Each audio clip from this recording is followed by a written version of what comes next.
Praise to Jesus. Welcome to Christian women lifestyle. Bible study for busy women అన్న video పెట్టాను, చూడని వారు అది చూడండి. దాంట్లో 15 minutes బైబుల్ స్టడీ ఎలా చేయాలో ఈ వీడియోలో కంటిన్యూస్ చేద్దాం అనుకుంటున్నాను. ఈ వీడియో కంప్లీట్గా చూడండి. It will be blessing for your spiritual life. So మీ తోటి సహోదరిగా నేను నా ఉదయకాలం 15 minutes బైబిల్ స్టడీ ఎలా చేస్తానో చూపిస్తాను. నేను ఈరోజు ఉపద్య గ్రంథాన్ని చదివాను. ఇది చదవటానికి హార్డ్లీ 3 minutes పడుతుంది. మెల్లగా ధ్యానిస్తూ చదువుకోవాలి. సో నేను చదువుకొని దీంట్లో ఈరోజు నేను 3 points నేర్చుకున్నాను. ఫస్ట్ది, ఉపద్య 1వ అధ్యాయం 3వ వచనంలో, నీ హృదయపు గర్వము చేత నీవు మోసపోతివి. Your pride has deceived you. మన హృదయం ఎప్పుడైతే గర్విస్తుందో అప్పుడు మనమే మోసపోతాము అని నేర్చుకున్నాను. తర్వాత ఉపద్య 1వ అధ్యాయం 12వ వచనంలో, నీ సహోదరుని శ్రమానుభవ దినము చూచి నీవు ఆనందమొంద తగదు.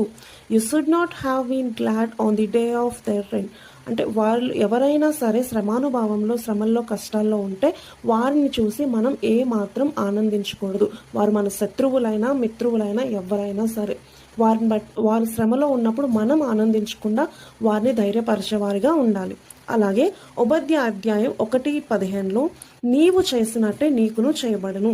What you have done will be done to you అని. మనం ఇతరులకు ఏదైతే చేస్తామో అదే మనకి చేయబడుతుంది అని. ఈ 3 విషయాలు నేను ఈరోజు నేర్చుకున్న విషయాలు బట్టి ప్రార్థన చేసుకుని ఇది నా జీవితంలో అనుభవపూర్వకంగా అప్లై చేసుకోవడానికి సహాయం చేయి ప్రభువా అని ప్రార్థన చేసుకుని నా దినాన్ని ప్రారంభించాను. ఇలాగే సేమ్ నాతో మాట్లాడినట్టే దేవుడు మీతో మాట్లాడతాడని కాదు, దేవుడు ఒక్కొక్కరితో ఒక్కొక్క విధంగా మాట్లాడతారు.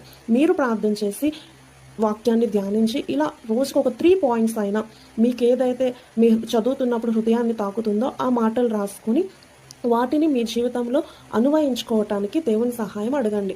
అప్పుడు ఆ వాక్యం మనకి ఆ రోజంతా మన జీవితాంతానికి కూడా వెలుగునిస్తుంది, ఎంతో ఆశీర్వాదకరంగా ఉంటుంది.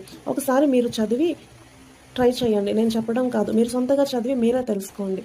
ఇంకా ఈ సమయంలో దేవుడు ప్రత్యేకంగా మనతో మాట్లాడతాడు.